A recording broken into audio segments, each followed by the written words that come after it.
afdalu ma qultu ana wan nabiyyuna min qabli. Seterusnya Kanjeng Nabi Muhammad sallallahu alaihi wasallam itu sabdanya afdalu ma qultu ana wan nabiyyuna min qabli la ilaha illallah. Paling utama sesuatu yang aku ucapkan, yang aku zikirkan, yang aku katakan. Wan nabiyuna, dan dikatakan, dizikirkan oleh para nabi-nabi min qabli sebelumku, jadi Kanjeng Nabi Muhammad SAW. Kata Nabi Muhammad SAW, la ilaha illallah, yaitu kalimah thayyibah, la ilaha illallah. Kalimah nafyu isbat, la ilaha illallah. Kalimatul iman, la ilaha illallah. Kalimatul ikhlas, la ilaha illallah. Kalimatul taqwa, la ilaha illallah.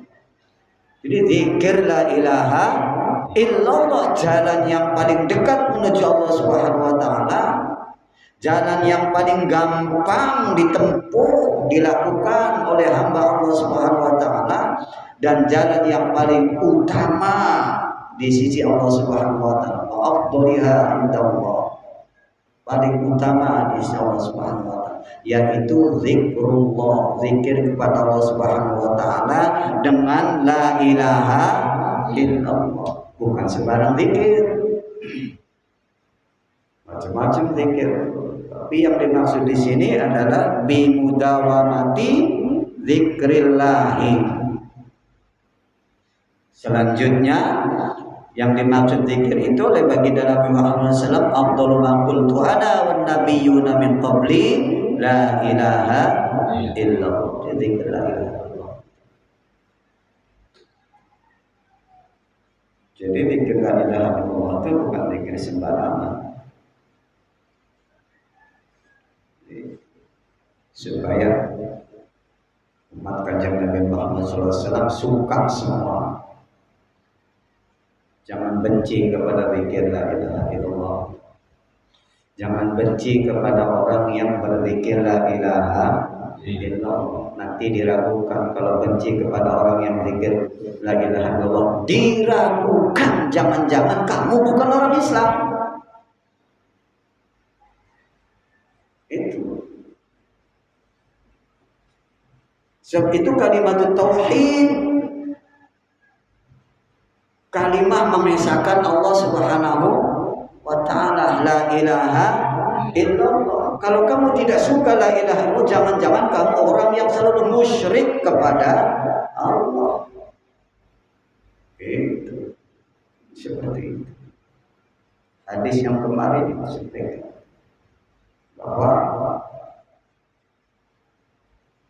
orang yang berzikir la ilaha illallah, ahli zikir la ilaha illallah itu, yang la ilaha illallahnya itu diterima dari syekh mursyid melalui talqin zikir, itu fungsinya bisa membombardir, meleburkan, menghancurkan dosa sebanyak 4.000, dan dosa itu dosa besar. Arba'atu alafi dzambin minal kabair, 4.000 dosa besar dihancurkan oleh la ilaha illallah. Kalau yang menzikirkan itu tidak punya dosa besar sebanyak 4.000, satu saja nggak punya, untuk siapa? Itu pertanyaan sahabat kepada baginda Nabi Muhammad SAW. Dijawab oleh baginda Nabi, kalau begitu dosa keluarganya diampuni dan dosa tetangganya diampuni. Itu orang yang berzikir, ahli zikir la ilaha illallah itu orang yang melindungi keluarganya dan orang yang peduli kepada dosa-dosa tetangganya. Maka di mana saja kalau Anda itu bertetangga dengan ahli zikir la ilaha illallah, harus bersyukur. Jangan membenci. Kalau membenci nanti diancam oleh Allah Subhanahu wa taala itu nanti. Apa kata Allah Subhanahu wa taala? Man a'rada